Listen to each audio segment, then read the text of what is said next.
Selamat datang di channel ini. Selama bertahun-tahun, Amerika Serikat dan Uni Eropa merupakan simbol dari kebijakan pertahanan bersama, aliansi transatlantik, kerjasama NATO, serta perjanjian perdagangan. Mereka membentuk tulang punggung blok Barat. Namun, peristiwa dalam beberapa tahun terakhir, terutama perselisihan mengenai tarif, telah mengguncang kerangka kerja yang tampaknya solid ini. Pemerintahan Amerika Serikat telah mengenakan tarif pada berbagai macam produk, mulai dari baja dan aluminium hingga produk otomotif dan pertanian.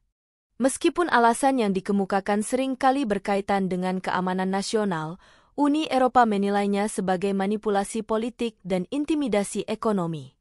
Amerika Serikat, di sisi lain, mengklaim bahwa mereka telah mengalami defisit perdagangan dengan Eropa selama bertahun-tahun dan bahwa Uni Eropa merugikan perusahaan Amerika dengan kebijakan non-tarif.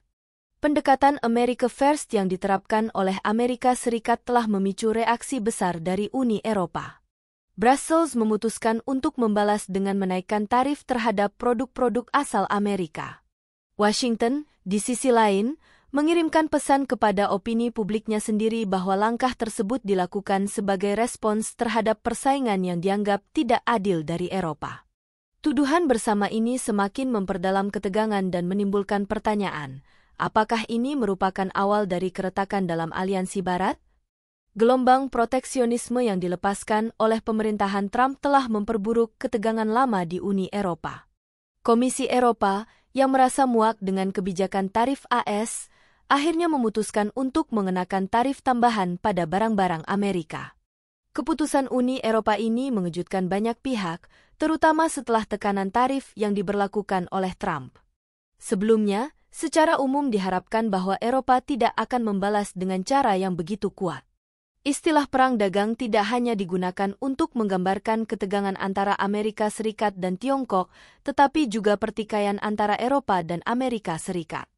Ketegangan ini mengganggu stabilitas ekonomi global karena kedua raksasa ekonomi tersebut sebelumnya telah menetapkan aturan perdagangan dunia bersama-sama dan menekankan pentingnya pasar bebas serta persaingan yang sehat. Kini, keduanya justru saling mengenakan tarif dan hambatan perdagangan. Pertanyaan yang muncul adalah apakah ini benar-benar perhitungan ekonomi atau justru keputusan politik? Bagi para politisi populis, proteksionisme terlihat seperti upaya melindungi ekonomi domestik di mata para pemilih. Namun, dalam jangka panjang, hal ini dapat menciptakan spiral negatif di mana semua pihak mengalami kerugian. Produsen Amerika Serikat kehilangan potensi ekspor ketika mereka menghadapi pembalasan dari Uni Eropa, sementara perusahaan-perusahaan Uni Eropa kesulitan bersaing di pasar Amerika. Seberapa realistis kekhawatiran mengenai akhir dari aliansi Barat? Masih ada mekanisme pertahanan bersama seperti NATO, dan blok ini tetap bertindak bersama dalam berbagai masalah militer serta diplomatik. Namun, jika perang dagang semakin dalam, kepercayaan bersama bisa terguncang. Dalam lingkungan politik yang semakin tegang, kerjasama dalam kebijakan pertahanan juga bisa menjadi lebih sulit. Media di kedua sisi Atlantik turut memanaskan situasi. Pers Eropa bertanya, mengapa sekutu kita, Amerika Serikat, memperlakukan kita seperti ini? Sementara itu, media Amerika mungkin mengeluarkan pernyataan populis seperti, Eropa telah mengeksploitasi kita terlalu lama. Ikatan transatlantik pun mulai terurai di bawah tekanan politik dalam negeri. Sulit untuk menentukan siapa yang benar dalam konflik ini. Kesepakatan perdagangan yang selama beberapa dekade tampak seimbang kini dianggap tidak adil oleh salah satu pihak. Uni Eropa merespons dengan tarif tinggi pada berbagai produk Amerika, mulai dari produk pertanian hingga sepeda motor dan baja. Produk-produk ini dipilih secara strategis agar berdampak pada basis politik tertentu di beberapa negara bagian Amerika Serikat. Dengan kata lain, logikanya adalah, jika Anda mengenakan tarif terhadap industri kami akan menekan politik dalam negeri Anda.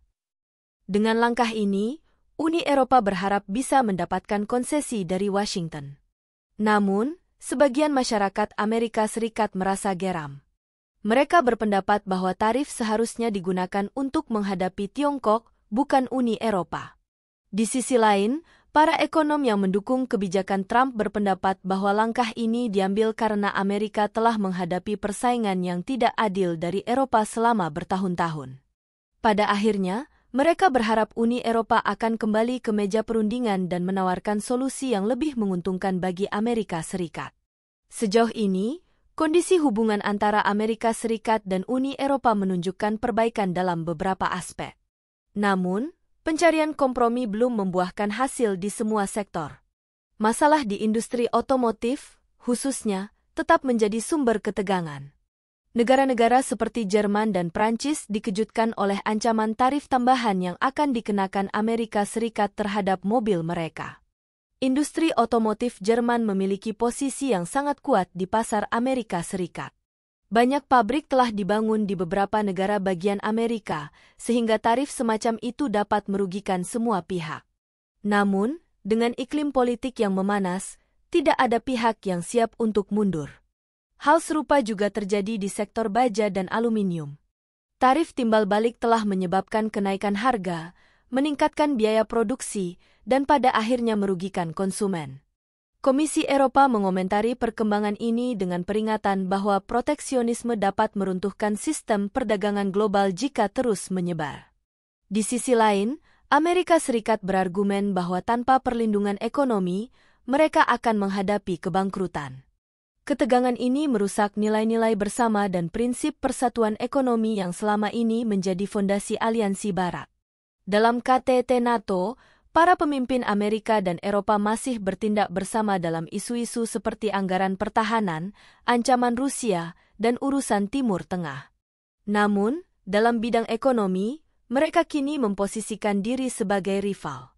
Lingkaran diplomatik mulai mempertanyakan, jika ketegangan ini terus berlanjut, apakah semangat politik NATO juga akan terpengaruh? Aliansi bukan hanya tentang tank, artileri, atau latihan militer bersama.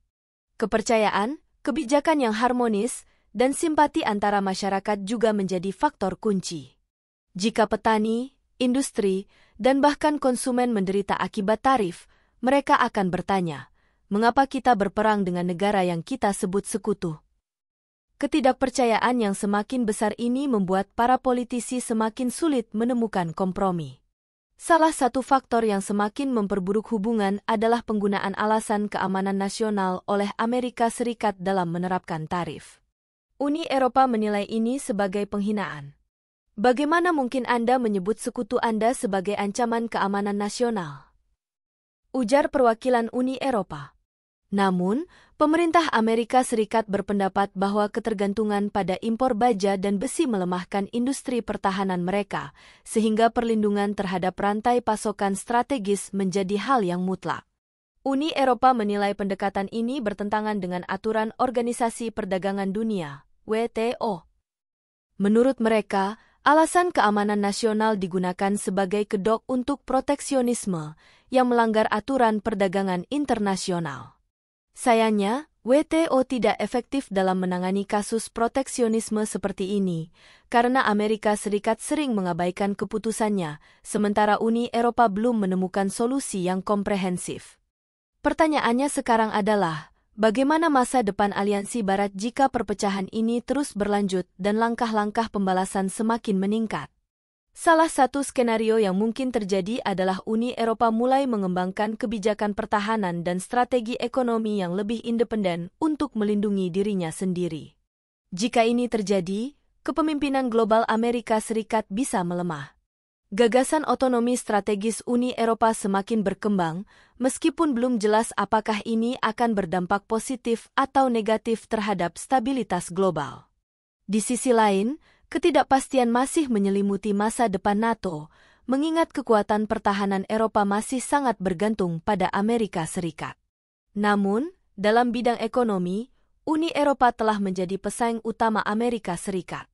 Jika semangat aliansi Barat benar-benar hilang, kedua kekuatan ini mungkin akan mengejar misi global yang berbeda.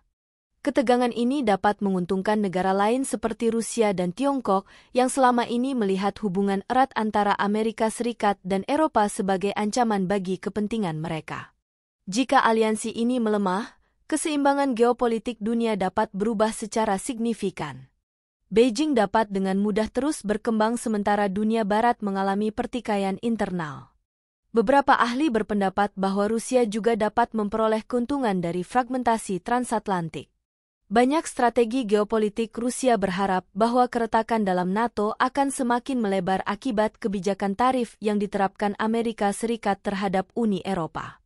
Jika ketegangan ini terus meningkat, negara-negara seperti Jerman dan Prancis mungkin mulai mempertanyakan apakah Washington masih merupakan mitra yang dapat diandalkan.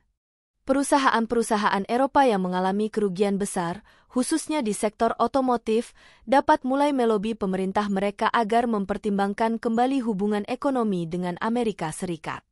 Sebelum melanjutkan lebih jauh, beritahu kami apakah Anda menyukai videonya. Jika ya, silakan klik suka dan bagikan, dan mari kita lanjutkan. Di sisi lain, dunia bisnis di Amerika Serikat dapat mulai mengkritik kebijakan pemerintah mereka sendiri. Mereka mungkin bertanya, mengapa kita harus kehilangan sekutu-sekutu utama kita? Pada akhirnya, faktor politik domestik sangat menentukan arah kebijakan ini. Baik di era Trump maupun Biden, refleks proteksionis tetap menjadi bagian dari strategi politik. Para pemimpin Amerika berulang kali menyampaikan pesan kepada publik bahwa kebijakan ini bertujuan untuk menciptakan lapangan kerja dan mengurangi persaingan asing. Namun, pendekatan ini dapat merusak kepentingan bersama dalam jangka panjang. Para pendukung aliansi Barat mengingatkan bahwa hubungan transatlantik tidak hanya tentang angka perdagangan. Hubungan ini juga didasarkan pada nilai-nilai bersama, seperti hak asasi manusia dan demokrasi. Namun, dengan tarif dan langkah-langkah pembalasan yang kini menjadi agenda utama, cita-cita tersebut semakin tersingkir ke latar belakang. Keputusan Uni Eropa untuk membalas tarif Trump bukanlah reaksi spontan, melainkan akumulasi dari kekecewaan yang telah lama berkembang. Uni Eropa kini berusaha untuk menunjukkan sikap yang lebih tegas dengan mengatakan kami tidak akan lagi tunduk pada posisi sepihak Washington. Sementara itu, Amerika Serikat mengirimkan pesan yang jelas, bekerja samalah dengan kami, atau bayar harganya. Belum jelas kemana arah permusuhan ini akan membawa hubungan transatlantik. Mungkin saja kompromi dapat ditemukan, atau mungkin perang dagang ini akan terus meningkat. Bahkan setelah Perang Dingin, aliansi Barat telah bertahan dari berbagai krisis, mulai dari konflik di Bosnia hingga Perang Irak. Namun, dalam sejarahnya, tidak pernah ada gesekan yang sebesar ini dalam sektor perdagangan antara Amerika Serikat dan Eropa. Selama beberapa dekade, Eropa dan Amerika Serikat tumbuh dengan mendukung perdagangan bebas. Kini, dunia justru menghadapi meningkatnya proteksionisme dan kebijakan ekonomi nasionalis. Jika tren ini berlanjut, dunia mungkin akan meninggalkan era dominasi ekonomi Uni Eropa Amerika Serikat atas tatanan global. Sebagian orang melihat proses ini sebagai Barat menembak kakinya sendiri. Sementara itu, negara pesaing seperti Tiongkok dapat memanfaatkan ketegangan ini dengan memperluas jaringan produksi dan perdagangan mereka. Lalu, apa jalan keluarnya? Negosiasi tingkat tinggi yang melibatkan kedua belah pihak dapat menjadi solusi.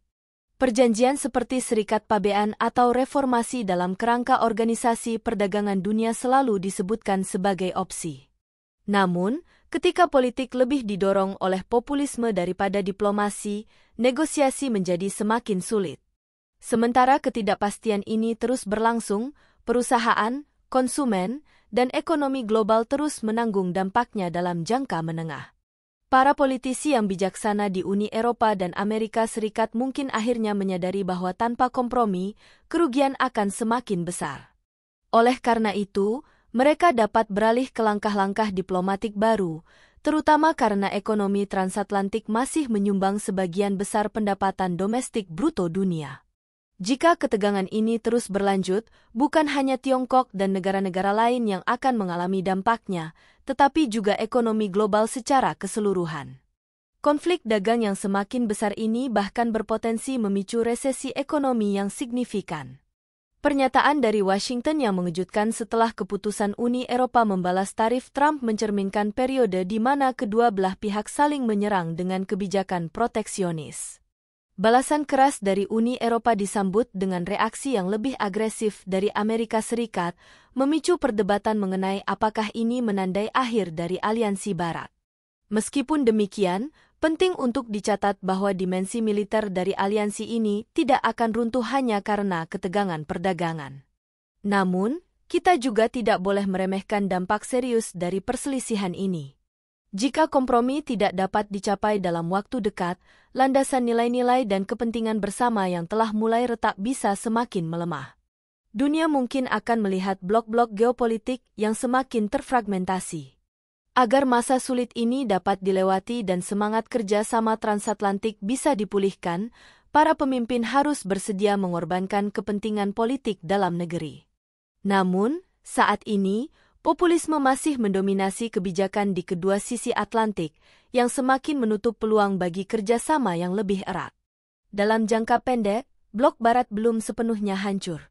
Namun, konsep sekutu dan mitra telah terguncang akibat sengketa dagang ini. Meskipun Uni Eropa dan Amerika Serikat masih memiliki pandangan yang serupa mengenai isu-isu geopolitik, perselisihan perdagangan ini telah mengikis kepercayaan di antara mereka. Para ahli percaya bahwa pada akhirnya, akal sehat akan menang, dan kedua belah pihak akan menemukan jalan menuju kesepakatan. Namun, dengan meningkatnya gelombang populisme dan proteksionisme, kemungkinan untuk mencapai kesepakatan semakin sulit. Jika situasi terus memburuk, pertanyaan mengenai berakhirnya aliansi Barat dapat berubah dari sekadar retorika menjadi ancaman yang nyata. Mari berharap bahwa benturan kepentingan ekonomi tidak akan menghancurkan keamanan dan solidaritas politik antara Amerika Serikat dan Uni Eropa. Namun, untuk saat ini, hubungan transatlantik lebih tidak pasti dan rapuh dibandingkan sebelumnya. Bagaimana pendapat Anda mengenai video ini? Jika Anda punya pendapat, silahkan tuliskan pendapat Anda pada bagian komentarnya. Dan jika Anda suka dengan video ini, silahkan klik like dan subscribe. Dengan begitu kami akan membuat video lainnya untuk Anda semua. Terima kasih dan sekian dulu dan sampai jumpa di video berikutnya.